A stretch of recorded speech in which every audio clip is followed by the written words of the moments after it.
So when I was doing the driving stage on the hero side story, I got an A rank without even trying. But when I was trying to do the driving stage in the dark side story, ridiculous shit like this kept on happening. Yeah, I loved how Rouge nosedive. What the fuck happened there? Gravity Rouge does not listen to gravity's rules. Oh man, even the automated jump ramps aren't on your side here. No, I just like how I just like how the nosedive for the car is considered a separate animation that has an endpoint. So when it's over, Rouge snaps back to the default position before falling back into the water. I love that. You know, we've all made this observation and joke before, but she's from this view from behind, she's literally just driving a penis. It's supposed to be bat ears, but it's a penis. What kind of secret government agent quickly to the Batmobile? Like, what the fuck is this thing? Why To does be she have fair, I'm not entirely sure that was unintentional because Japanese developers have a tendency of trying to snake dicks and vaginas into their games. No, not just Japanese developers. Okay, Banjo-Tooie was developed in England, and there's very clearly an ejaculating penis. No. Let me finish. No. In Japan, it's specific because they can't actually show those things in anything. They have to censor them out. But if it looks like one, but isn't, it's totally looks fine. like a penis and moves like a penis. It's actually So a the car. next time I watch a hentai and the guy's dick is in Rouge's car, I know it's the animators giving me the wink and the gun. Wait, hold on a moment. What we obviously need to do to make this tasteful for the children's is put a tiny little black bar on the top of the car, and then it's totally not a penis, and it's okay. I want to say though, what the fuck kind of national road has big multiple signs that says "Born to be fast"? Yeah. I thought you're supposed to not Gareth, fucking downplay speed. Shut up. This is Ted. How can you defend this game? Like at this Okay, bullshit you know, level? every goddamn Sonic game with the city level does not make any sense from a realistic standpoint, so shut up. No, I'm talking about this fucking gameplay, son. Look how. I don't how think shit anyone is shows defending this. Rouge's car. No, but Ted defends. Her wheels clip through the road. How bad this fucking level is. It's honestly, I do enjoy the kart racing in a very. Jesus Christ. Okay, let me goddamn finish. Okay, before you. No, I mean like the fact that they just leave sections of the fucking rail just it's fine. This dead end doesn't need a It's fucking a goddamn rail for it. video game, okay? I demand realism from a game where a talking bat drives a fucking penis. Now quickly, get inside my dickmobile.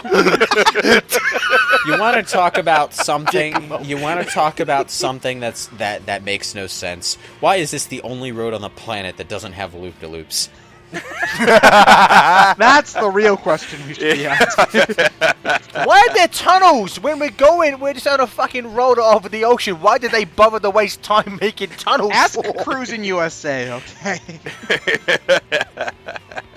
Yeah, we're not smacking enough deers. I would know why the fucking big gaps in the road.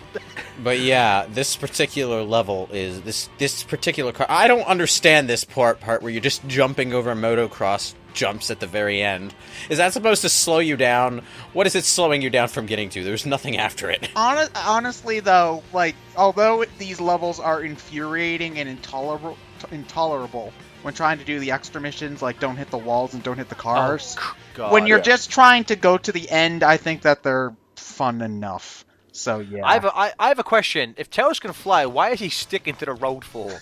Well, doesn't he just go over the road? Got the skyway's jammed. It's a damn good thing that plane doesn't have rear view mirrors. Also, Tails is inexplicably orange in that. I know, right? I'm with Ted where questioning the aesthetics of Sonic, like why does the city have loop-de-loops and corkscrews is pointless because it's a video game after all. I think the more important question is why is Rouge's driving course so shit? Yeah, that. Ted. Ted, this is what happens when you try to be edgy the hedgy. You know, you could have cut that out. Nah, I thought it was funny.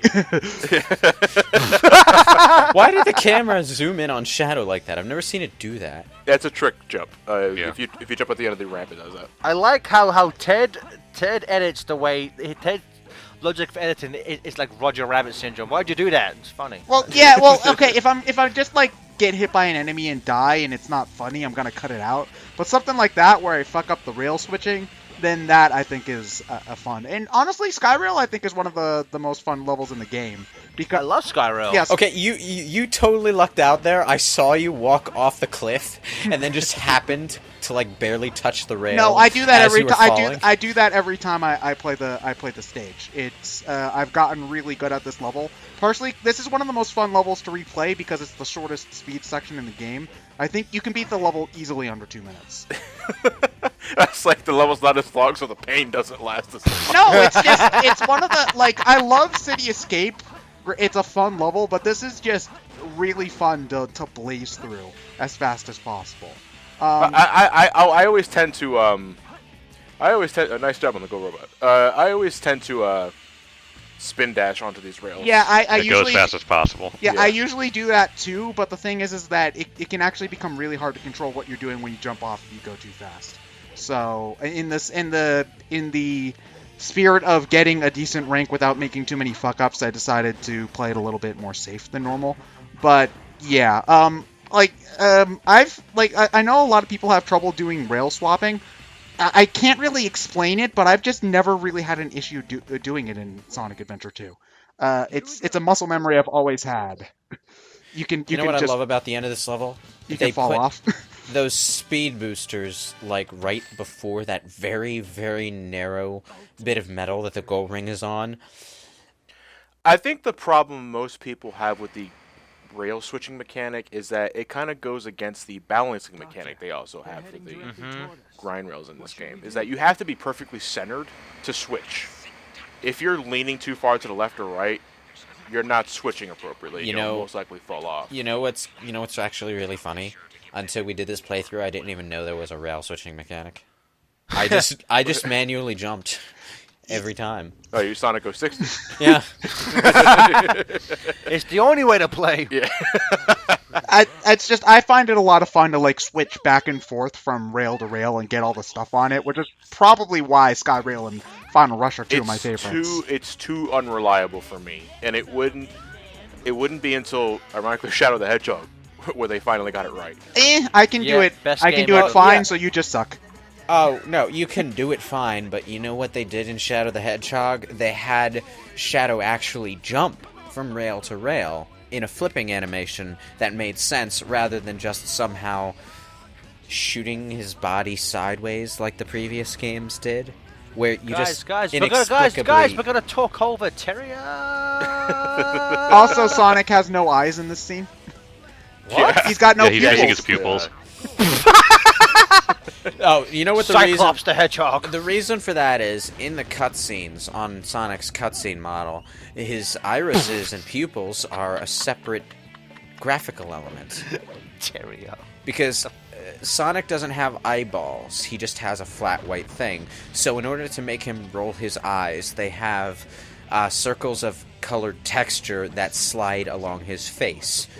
And I'm pretty sure this is true of his later game models as well. But it's a lot more easy to tell where the eyeball ends and where the pupils begin in Sonic Adventure 2. I love that cry, by the way. No! You know what? Terrier! just looking at it, the Egg Golem's helmet looks just like Megatron's head. It does kind of, and like I like the Egg Golem as a boss in Sonic's story, but this has no reason to be here in the Dark Side story other than this we is need a pretty giant dumb. we need a giant boss for Eggman. That's the No, only reason why it's here. You know what? I kind of liked the concept of Eggman losing control of something that he turned into a servant, and then having to beat it down, and then being cocky about it. At the end. The Bad problem- Egg Golem. Listen to your master. The real problem with this boss fight is that from a gameplay perspective, it fucking sucks. It's really easy and boring is the thing. You just shoot pellets at it and then you blow up the things, the power things, and then it's done. So Yeah, that's what I mean. From a gameplay perspective, it really, really is terrible. But We needed Eggman to fight Sonic. I you think know, that would have been from- cooler. Yes. Yeah, it's just that from the perspective of playing as Eggman, this kind of scenario makes sense, and I like it. That is such a missed opportunity now that I think about it. Fuck. Yeah, no. Well, Lewis, I agree with you in that if this were a game where we were playing as entirely as Eggman, like it was just Eggman all the way through, I think a scene where one of his creations like goes haywire and he has to blow it up would be really cool. But in the sense that this is the only real direct confrontation between Sonic and Eggman aside from the capsule thing at the end. But you're talking about what's not there as opposed to what is there, which is not really. I understand that. It's just what you expect. Like when you're playing the hero side story first, you have Sonic fight this thing. So when you get to this scene in the dark side story, you're probably not expecting Eggman and Sonic to fight because they didn't fight. Well, it's just I'm also not expecting for the Golem to go berserk and then to have a really lame boss fight after the fact. So,